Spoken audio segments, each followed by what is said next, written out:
ಪರ್ಯಾಯ ವಿಧಾನದ ಮೂಲಕ ರಾಸಾಯನಿಕ ಸಮೀಕರಣಗಳನ್ನು ಸಮತೋಲನಗೊಳಿಸುವುದು. ಇಲ್ಲಿ ನೋಡಿ, ಇಲ್ಲೊಂದು ರಾಸಾಯನಿಕ ಕ್ರಿಯೆಯನ್ನ ಕೊಟ್ಟಿದ್ದಾರೆ. ಇದರ ಪ್ರತಿವರ್ತಕಗಳು ಹೇಗೆ ಪರಸ್ಪರ ಕ್ರಿಯಾಶೀಲವಾಗಿದೆ ಅಂತ ನೋಡೋಣ.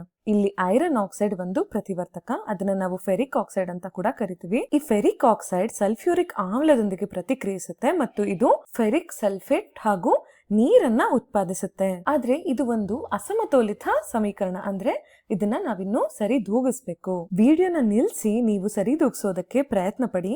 ಇದು ಸ್ವಲ್ಪ ಕಷ್ಟಕರ ಅನ್ನಿಸಬಹುದು, ಆಗ್ಲಿಲ್ಲ ಅಂದ್ರೂ ಪರವಾಗಿಲ್ಲ, ವಿಡಿಯೋನ ಸಂಪೂರ್ಣವಾಗಿ ನೋಡಿ. ಏನಕ್ಕೆ ಇದು ಕಷ್ಟಕರ ಅನ್ಸುತ್ತೆ ಅಂತಂದ್ರೆ, ಇಲ್ಲಿರುವಂತಹ ಸಲ್ಫೇಟ್ ಗುಂಪುಗಳಿಂದ ನಿಮಗೆ ಸಮೀಕರಣ ಸ್ವಲ್ಪ ಸಂಕೀರ್ಣವಾಗಿ ಕಾಣಿಸಬಹುದು. ಎಡಬದಿಯಲ್ಲಿ ನಿಮಗೆ ಆಕ್ಸಿಜನ್ಗಳ ಸಂಖ್ಯೆ ಇಲ್ಲಿರುವಂತಹ 4 ಹಾಗೂ ಫೆರಿಕ್ ಆಕ್ಸೈಡ್ ಅಲ್ಲಿರುವಂತಹ 3, ಒಟ್ಟಾರೆ 7 ಆಕ್ಸಿಜನ್ ಇದ್ದರೆ, ಬಲಬದಿಯಲ್ಲಿ ಸಲ್ಫೇಟ್ ಗುಂಪಿನಲ್ಲಿರುವಂತಹ 4 ಆಕ್ಸಿಜನ್ ಹಾಗೂ ನೀರಿನಲ್ಲಿರುವಂತಹ 1 ಆಕ್ಸಿಜನ್, ಒಟ್ಟಾರೆ 4 ಅಂತ ಪರಿಗಣಿಸೋದಕ್ಕಾಗಲ್ಲ. ಯಾಕಂದ್ರೆ ಇಲ್ಲಿ ಸಲ್ಫೇಟ್ ಗುಂಪುಗಳೇ 3 ಇದಾವೆ ಅಂತ ಹೇಳ್ತಾ ಇದ್ದಾರೆ. ಹಾಗಾಗಿ ಈ ಸಂಕೀರ್ಣತೆಯನ್ನ ನಾನು ಕಡಿಮೆ ಮಾಡೋದಕ್ಕೋಸ್ಕರ ಸಲ್ಫೇಟ್ ಗುಂಪನ್ನ ನಾನು ಏನ್ ಮಾಡ್ಕೊಳ್ತಾ ಇದ್ದೀನಿ, ಒಂದು ಪರ್ಯಾಯ ಅಕ್ಷರದಿಂದ ಬದಲಾಯಿಸ್ಕೊಳ್ತಾ ಇದ್ದೀನಿ. ಅಂದ್ರೆ ಆ ಪರ್ಯಾಯ ಅಕ್ಷರ ಎಕ್ಸ್.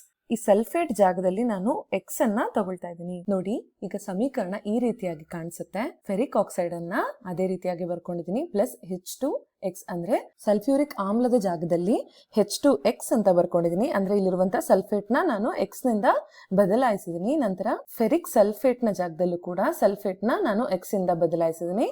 ನಂತರ ನೀರನ್ನ ಹಾಗೆ ಬರ್ಕೊಂಡಿದ್ದೀನಿ. ಈಗ ನಾವು ಸರಿದೂಗುವಿಕೆಯನ್ನ ಪ್ರಾರಂಭಿಸೋಣ. ಮೊದಲು ನಾನು ಐರನ್ ನಿಂದ ಶುರು ಮಾಡ್ತಾ ಇದ್ದೀನಿ. ಇಲ್ಲಿ ನೋಡಿ, ಐರನ್ ನಮಗೆ ಎಡಬದಿಯಲ್ಲಿ 2 ಇದಾವೆ ಹಾಗೂ ಬಲಬದಿಯಲ್ಲೂ ಕೂಡ ಕೇವಲ 2 ಇದಾವೆ. ಹಾಗಾಗಿ ಐರನ್ ಈಗಾಗ್ಲೇ ಸರಿದೋಗಿದೆ ಅಂತ ಆಯ್ತು. ನಂತರ ಆಕ್ಸಿಜನ್ ನ ನೋಡೋಣ.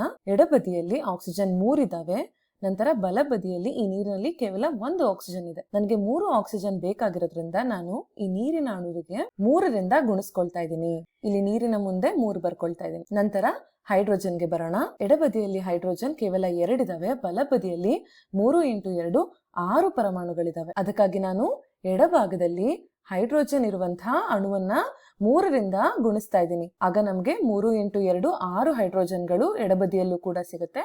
ಈಗ ಹೈಡ್ರೋಜನ್ ಕೂಡ ಸರಿದೋಗಿದೆ ಅಂತ ಆಯ್ತು. ಈಗ ನಿಮ್ಗೆ ಸಮೀಕರಣ ಈ ರೀತಿಯಾಗಿ ಕಾಣಿಸುತ್ತೆ. ಈಗ ಉಳಿದಿರೋದು ಕೇವಲ ಸಲ್ಫೇಟ್ ಗುಂಪು, ಅದು ಸರಿದೋಗಿದ್ಯಾ ಅಂತ ನಾವು ನೋಡ್ಬೇಕು. ಇಲ್ಲಿ ನೋಡಿ, ಸಲ್ಫೇಟ್ ಗುಂಪು 3 ಇದಾವೆ ಎಡಬದಿಯಲ್ಲಿ, ಬಲಬದಿಯಲ್ಲೂ ಕೂಡ 3 ಇದಾವೆ. ಹಾಗಾಗಿ ನೋಡಿ, ಈ ರೀತಿಯಾಗಿ ಬರ್ಕೊಂಡಾಗ ನಮಗೆ 3 ಸಲ್ಫೇಟ್ ಗುಂಪುಗಳು ಎರಡೂ ಕಡೆನೂ ಕಾಣಿಸ್ತಾ ಇರೋದ್ರಿಂದ ಸಲ್ಫೇಟ್ ಗುಂಪು ಕೂಡ ಸರಿದೋಗಿದೆ ಅಂತ ಆಯ್ತು.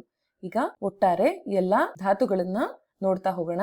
ಎಡಭಾಗದಲ್ಲಿ ಐರನ್ 2 ಇದೆ ಹಾಗೂ ಬಲಭಾಗದಲ್ಲೂ ಕೂಡ ಐರನ್ 2 ಇದೆ. ಹೈಡ್ರೋಜನ್ 3 × 2 6 ಹೈಡ್ರೋಜನ್ಗಳು ಎಡಭಾಗದಲ್ಲಿದ್ದಾವೆ, ಹಾಗೆ ಬಲಭಾಗದಲ್ಲೂ ಕೂಡ 3 × 2 6 ಹೈಡ್ರೋಜನ್ಗಳಿದಾವೆ. ನಂತರ ಆಕ್ಸಿಜನ್ ನೋಡೋಣ.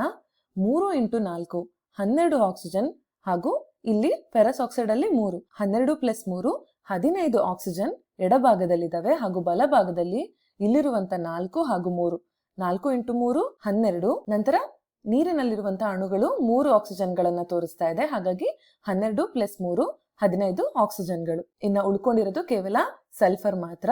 ಸಲ್ಫರ್ ಕೂಡ ಇಲ್ಲಿ 3 ಸಲ್ಫರ್ಗಳಿದಾವೆ ಎಡಭಾಗದಲ್ಲಿ. ಬಲಭಾಗದಲ್ಲೂ ಕೂಡ ಇಲ್ಲಿ ನೋಡಿ, ಇಲ್ಲಿರುವಂತ 3 ಎರಡಕ್ಕೂ ಅನ್ವಯಿಸುತ್ತೆ ಅಲ್ವಾ, ಹಾಗಾಗಿ ಇಲ್ಲಿ ಕೂಡ 3 ಸಲ್ಫರ್ಗಳಿದಾವೆ. ಈಗ ಎಲ್ಲಾ ಧಾತುಗಳು ಸಮ ಸಂಖ್ಯೆಯಲ್ಲಿ ಇದಾವೆ ಅಂತ ಆಯ್ತು. ಹಾಗಾಗಿ ಇದು ಒಂದು ಸಮತೋಲಿತ ಸಮೀಕರಣ. ಪ್ರತಿವರ್ತಕಗಳಾಗಿರುವಂತಹ 1 ಫೆರಿಕ್ ಆಕ್ಸೈಡ್ ಹಾಗೂ 3 ಸಲ್ಫ್ಯೂರಿಕ್ ಆಮ್ಲ, ಫೆರಿಕ್ ಸಲ್ಫೇಟ್ ಹಾಗೂ 3 ನೀರಿನ ಅಣುಗಳನ್ನ ಉತ್ಪನ್ನಗಳಾಗಿ ಕೊಡ್ತಾ ಇದೆ. ಹಾಗೂ ನಿಮ್ಗೆ ಇದರಿಂದ ಏನ್ ಅರ್ಥ ಆಯ್ತು, ಒಂದು ಸಮೀಕರಣ ತೀರಾ ಸಂಕೀರ್ಣವಾಗಿ ನಮಗೆ ಕಾಣಿಸ್ತಾ ಇದೆ ಅಂದಾಗ ನಾವು ಪರ್ಯಾಯ ವಿಧಾನವನ್ನ ಬಳಸಬಹುದು.